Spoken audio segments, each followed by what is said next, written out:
ایک طرح کے وہ بھی میرے خیال میں مشرقی پاکستان کے حوالے سے بھی ان کا رویہ مختلف تھا. تو میں ایک چیز یہ سمجھ آئی کہ ملک کا ایک حصہ یا ملک کا ایک صوبہ اگر دوسروں کو اپنے آپ کو دوسروں سے ذرا سپیریئر سمجھے اور دوسروں کو اپنے سے کمتر سمجھے تو اس کا بھی ریئیکشن آتا ہے.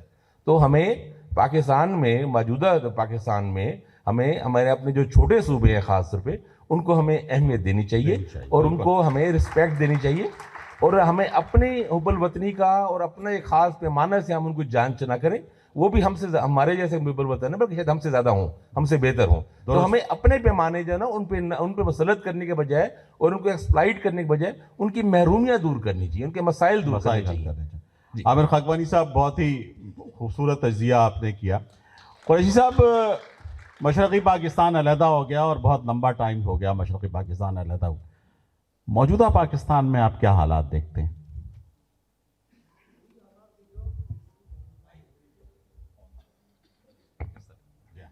میں تو وہی حالات دیکھ رہا ہوں جو مشرقی پاکستان ٹوٹتے ہوئے میں نے دیکھے تھے, اور وہی حالات یہاں پیدا ہو گئے ہیں کہ سیاستدان آپس میں بیٹھ کر گفتگو کرنے کے لیے تیار نہیں ہیں, ایک دوسرے کی عزت کرنے کے لیے تیار نہیں ہیں, ایک دوسرے کی بات سننے کو تیار نہیں ہیں, اور ملک کے مسائل اتنے گمبھیر ہوتے جا رہے ہیں اس کا ایک متفقہ حل تلاش کرنے کے لیے تیار نہیں ہیں. حالات بالکل ویسے ہی ہیں سیاسی سطح پر, ثقافتی سطح پر اور فکری سطح پر.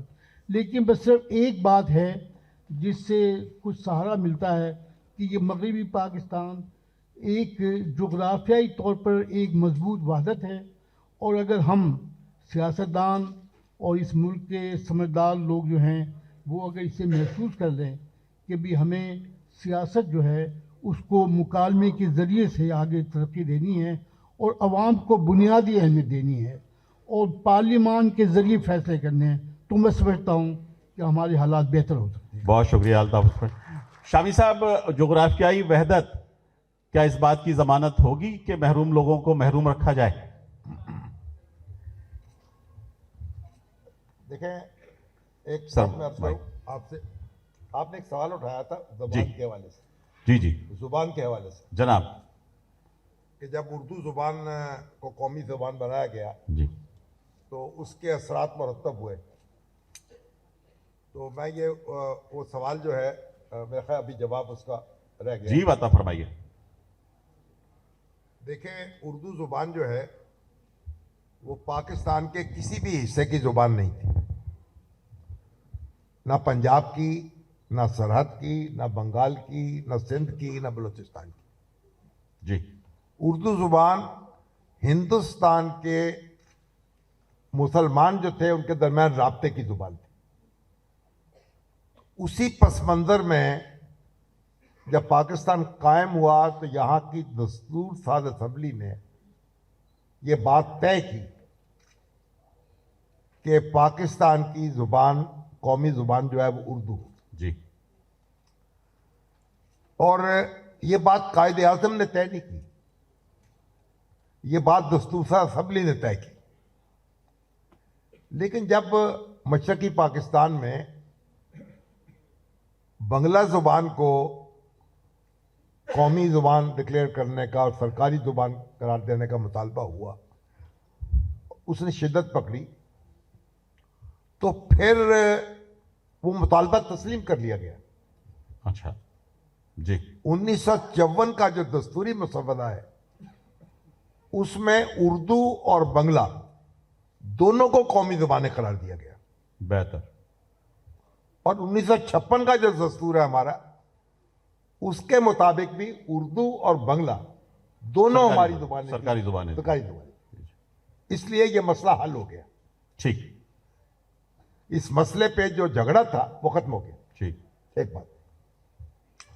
دوسری بات یہ دیکھیے, غربت اور مسائل تو رہیں گے سوسائٹیز میں. کوئی ملک ایسا نہیں ہوگا جہاں کہیں کہ 100% لوگ جو ہیں وہ امیر ہو چکے ہیں. ٹھیک. بنیادی بات یہ ہے کہ اگر غریب ہیں یا امیر ہیں, آپ کو اپنے گھر پر اختیار حاصل ہے کہ نہیں ہے.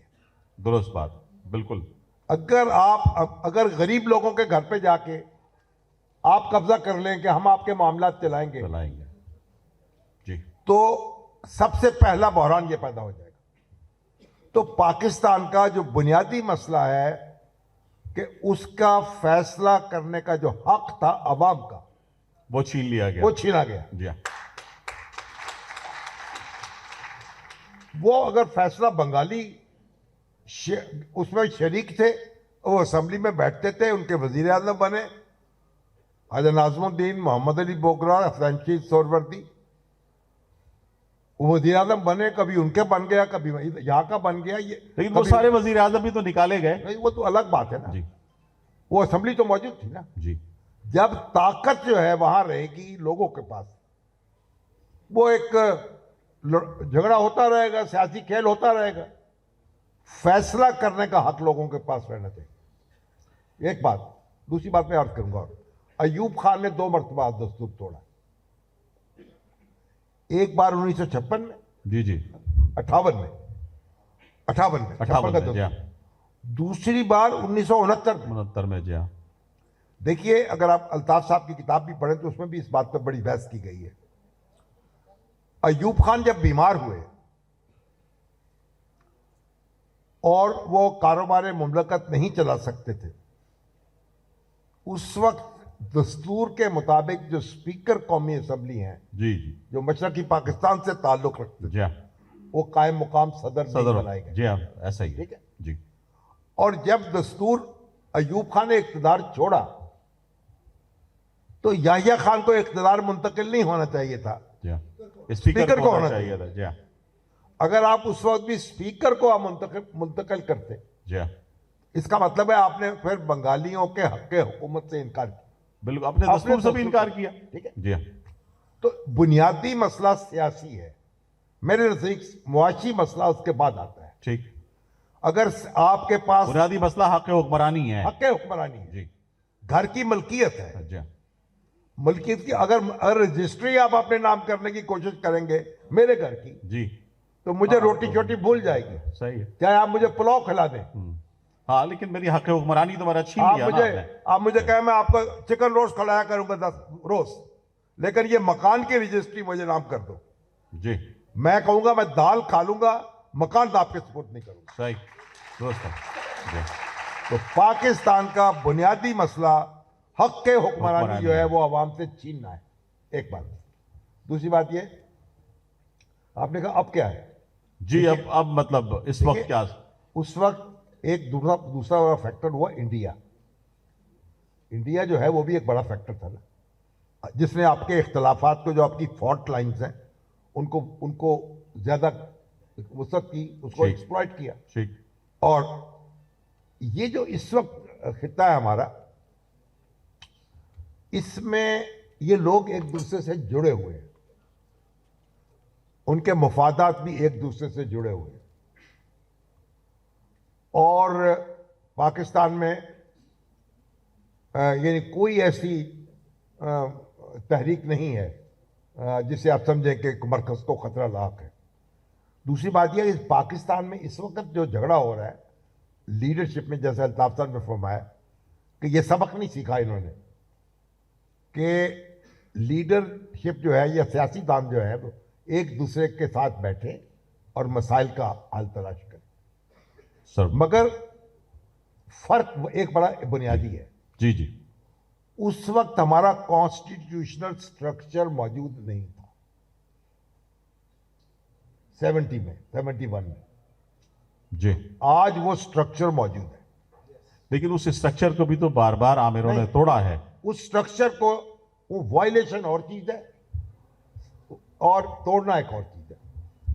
آپ مسلمان ہیں، ہم بھی مسلمان ہیں، تھوڑے بہت گناہ کرتے ہیں نا، اس کا مطلب یہ نہیں کہ ہم اسلام کے دائرے سے نکل گئے۔ آپ کا اسٹیٹ سٹرکچر موجود ہے، کانسٹیٹیوشنل سٹرکچر موجود ہے، اس کے اندر آپ آپریٹ کر رہے ہیں، اور یہ سٹرکچر آپ کو روک رہا ہے۔ وہ ایک مسئلہ پیدا ہوتا ہے، آپ عدالت میں جاتے ہیں، وہاں سے فیصلہ آتا ہے، دوسرا مسئلہ پیدا ہوتا ہے، یعنی اس سٹرکچر کی وجہ سے آپ جڑے ہوئے ہیں۔ شکریہ سر۔ اگر اس وقت اسٹیٹ سٹرکچر موجود ہوتا جی دستور ساز اسمبلی کے انتخابات نہ کرائے ہوتے آپ دستور بحال ہوتا آپ کا تو جتنا بھی جھگڑا ہوتا اس میں سمٹ سکتا تھا, اس کو اتنا وہ پھیلاؤ نہ ہوتا جو کہ ہوا. بہت شکریہ شامی صاحب, آپ نے بڑا خوبصورتی سے یہ بتایا کہ کس طرح سے اگر دستور کی پابندی کی جائے تو مملکت کو جوڑے رکھا جا سکتا ہے. منصوری صاحب 2 منٹ میں آپ ہمیں یہ فرمائیں گے کہ یہ جو خرافیائی, جو شامی صاحب فرما رہے ہیں کہ جو خرافیائی وحدت کی بنیاد پر ملک جڑے رہیں گے اور دلوں پہ چاہے جتنی بھی دوریاں ہو جائیں, تو اس کے بارے میں آپ 2 منٹ میں سر یہ بات, سر مائک کھول لیجئے گا اپنا اس طرف سے. جی ہاں, ایک بڑا سبق ہے نا ہمارے ہاں اب, کیونکہ آئین تو ہم نے بنا دیا نا جی, لیکن ایک المیہ کے بعد دوسرا المیہ آئین بناتے ہی شروع ہو گیا تھا کہ اس آئین جو ہم نے سبق لینے کے طور پر بنایا اس کی بدترین خلاف ورزی جو ہے وہ ڈے 1 سے شروع ہو گئی تھی جس دن وہ امپلیمنٹ ہوا تھا. ٹھیک, پیرلل ایک جوڈیشری سسٹم جو تھا وہ چل رہا تھا, اس کو قائم رکھا گیا. نیشنل پریس ٹرسٹ کو قائم رکھا گیا. پریس اینڈ پبلیکیشن آرڈیننس 1962 کو قائم رکھا گیا. اور جو فسطائی ایکشن ہوئے ہیں سول دور میں ہمارے, جس نے آئین بنایا تھا اس نے جو کریڈٹ لیتے ہیں کہ جو بے توقیری آئین کی جا سکتی ہے وہ اس کی دھجیاں اڑا کے رکھی, اور وہ سلسلہ آج تک جاری ہے. یہ میں نہیں کہہ رہا, یہ ملک کے مانے جانے آئین کے ماہر کہہ رہے ہیں, بیرسٹر اعتزاز صاحب. وہ یہ کہہ رہے ہیں کہ اس ملک میں آئین کی روزانہ کی بنیاد پر اوپر سے نیچے تک سینکڑوں نہیں ہزاروں کی تعداد میں خلاف ورزیاں ہوتی ہیں. تو بھائی یہ ملک کیسے چلے گا؟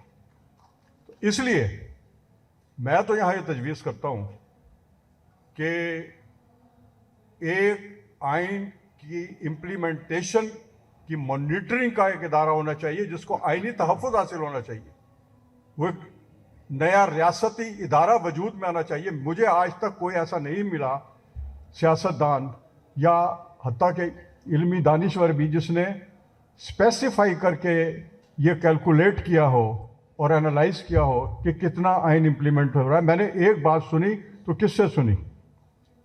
ہمارے ڈسٹنس پولیٹیشینز ہیں, طاہر القادری صاحب. انہوں نے جو پہلا دھرنا لگایا تھا اسلام آباد میں, وہ جو بھی کچھ ہیں ان کے جو بھی معاملات ہیں, میری بھی بہت ساری ریزرویشن ہیں, لیکن یہ بات انہوں نے کمال کی. انہوں نے کہا بھائی آرٹیکل ٹو آرٹیکل جو ہے نا بیٹھ کے دیکھو کہ کون سا کتنی آرٹیکل امپلیمنٹ ہوئی ہے, کتنی وائلیٹ ہو رہی ہے, کتنی سائلنٹ ہے. یہ ایک بہت بڑی نشاندہی ہے. میں آپ کو بتاؤں, ایسا کوئی ادارہ ہونا چاہیے کہ جو مانیٹرنگ کرے آئین کی امپلیمنٹیشن کی. ایک بات. دوسری بات جو شامی صاحب نے فرمائی کہ کچھ سٹرکچر موجود نہیں تھا, یہ تو بات بنیادی طور پر بالکل ٹھیک ہے. اصل میں دیکھیں جو 70 کا الیکشن ہوا ہے نا, وہ صرف حکومت سازی کے لیے وجود میں نہیں آئی تھی اسمبلی, کیونکہ اسمبلی کا تو کام بنیادی طور پر حکومت بنانا اور چلانا ہی ہوتا ہے نا, قانون سازی کرنا. اس کے 2 کردار تھے. اس نے پہلے آئین بنانا تھا, اس کے بعد حکومت بننی اور چلنی تھی. پہلے آئین اس نے بنانا تھا, لیکن ایک ضمانت ضرور موجود تھی, لیگل فریم ورک آرڈر. وہ اس بات کی ضمانت تھی, اس کے 4 پوائنٹس تھے کہ جی وہ جو بڑے ٹیپیکل ہمارے آئین میں بھی موجود ہوتے ہیں کہ ملک کی یکجہتی اور قومی سلامتی اور نظریاتی, یہ مجھے سارے ازبر تو ابھی نہیں یاد ہیں. بہرحال وہ 4 تھے, اور وہ اس لحاظ سے ضرور مینڈیٹڈ تھے کہ اس پر ووٹ تو نہیں پڑا تھا, لیکن تمام جماعتوں نے اس کو تسلیم کر دیا. وہ ماشاء اللہ کا آرڈر ہی آیا تھا ایک قسم کا. وسیم صاحب ٹائم ہمارے پاس اب ختم ہو رہا ہے. تو بات یہ ہے کہ اس بات کی ضمانت موجود تھی کہ اگر 6 نکات پر مبنی کوئی بھی آئین بنا اور وہ ملک کی سلامتی کے خلاف ہوا تو لیگل فریم ورک آرڈر پابند کرتا تھا عوامی لیگ کو کہ وہ اکثریت میں آ گئی ہے, لیکن اس کے خلاف جو اس میں نکات تھے جو کہ عوامی لیگ نے جس پہ کوئی اعتراض نہیں کیا تھا انتخابی مہم کے دوران, کسی جماعت نے نہیں کیا تھا, تو وہ ایک ضمانت ضرور فراہم کرتا تھا. تو لہٰذا اسمبلی میں بیٹھنے تو دیا جاتا نا, وہ ایک چھوٹا سا سٹرکچر موجود تھا. یہ میں بات کہنا چاہتا ہوں. بہت بہت شکریہ منصوری صاحب. خاکوانی صاحب, آپ اس ساری گفتگو کو سمیٹتے ہوئے کیا ارشاد فرمائیں گے؟ دیکھیں, میں تو جناب میرا تو ایمان ہے اور یقین ہے. جو لیگل فریم ورک آرڈر تھا وہ بھی ماشاء اللہ کے ایک ضابطے کی پیداوار تھا. کانسٹیٹیوشن ہوتا ہے ایک کنسنسس دستوری ڈاکومنٹ جی ہوتا ہے جس کے پیچھے لوگ.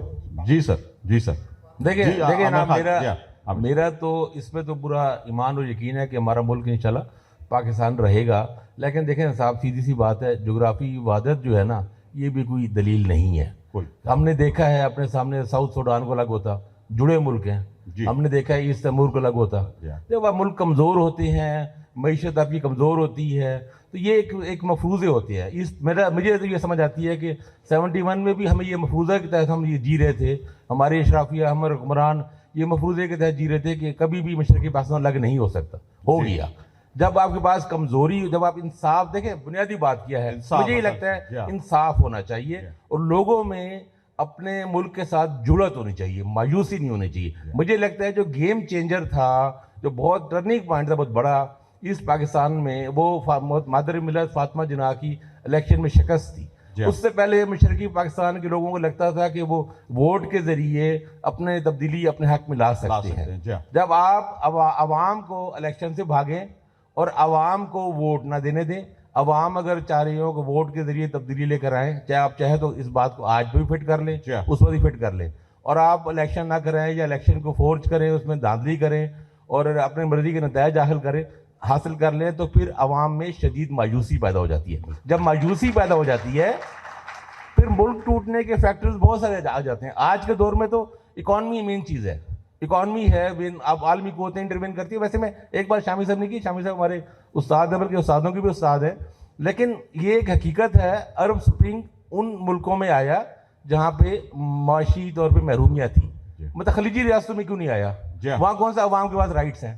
سعودی عرب میں کون سے عوام کے پاس رائٹس ہیں؟ کون سے اس میں امارات میں ہے یا کویت میں ہے یا اور ملکوں میں ہے؟ عوام کے پاس کیا حقوق ہیں؟ لیکن عوام مطمئن ہے. مصر میں آیا، یمن میں آیا، تیونس میں آیا، جہاں جہاں پہ مسائل تھے، محرومیت تھی، مسائل مشکلات تھے، وہاں زیادہ آتا ہے. لیکن بات ان کے بارے ٹھیک ہے کہ بنیادی طور پہ جو بنیادی پوائنٹ ہے وہ ان کا ٹھیک ہے. ویسے میرا سے نقطہ یہ ہے کہ آپ کو لوگوں کو سیٹسفائی کرنا چاہیے، لوگوں میں مایوسی پیدا نہیں ہونا چاہیے، ان میں امید ہونی چاہیے اپنے ملک کے آئین پر بھی، اپنے اداروں پہ بھی، اور یہ امید ان کی زندہ رہنی چاہیے ہم تبدیلی لا سکتے ہیں پرامن طریقے سے. ہم پرامن جمہوری طریقے سے اپنے ووٹ کے ذریعے تبدیلی لا سکتے ہیں. یہ امید جب تک برقرار رہے گی، وہ سمجھے فیصلہ سازی کے عمل میں شامل ہے. جب آپ یہ امید کو ختم کرتے ہیں، الیکشنوں سے بھاگتے ہیں، الیکشن کو دھاندلی کرنے کی کوشش کرتے ہیں اور تمام سب کچھ کرتے ہیں جو آج بھی ہم دیکھ رہے ہیں، تو پھر معاملات بگڑتے ہیں. پھر یہ جغرافی وحدت تو یہ وہ ساری کہنے کی باتیں ہیں. اللہ تعالیٰ ہمارے ملک کو محفوظ رکھے، ہمارے حکمرانوں کو صحیح فیصلہ کرنے کی توفیق دے، اور ہم لوگوں کا اشرافیہ، جو ہماری اشرافیہ ان کو بھی سمجھ دے، اور ہم لوگوں کو بھی یہ اخلاقی جرت بھی دے، ہمت بھی دے کہ ہم صحیح بات کہہ سکیں اور صحیح جگہ پہ کھڑے ہو سکیں. الطاف حسن قریشی صاحب، مجیب الرحمان شامی صاحب، مجاہد منصوری صاحب، عامر خاکوانی صاحب، میں آپ سب کا شکر گزار ہوں، اور خواتین و حضرات آپ کا شکر گزار ہوں کہ آپ یہاں تشریف لائے. چونکہ دوسرے سیشن کو شروع ہونا ہے، اس لیے ہم اس پروگرام کو ختم کریں گے. ہمارا وقت بھی ختم ہو رہا ہے. بہت بہت شکریہ آتا ہوں.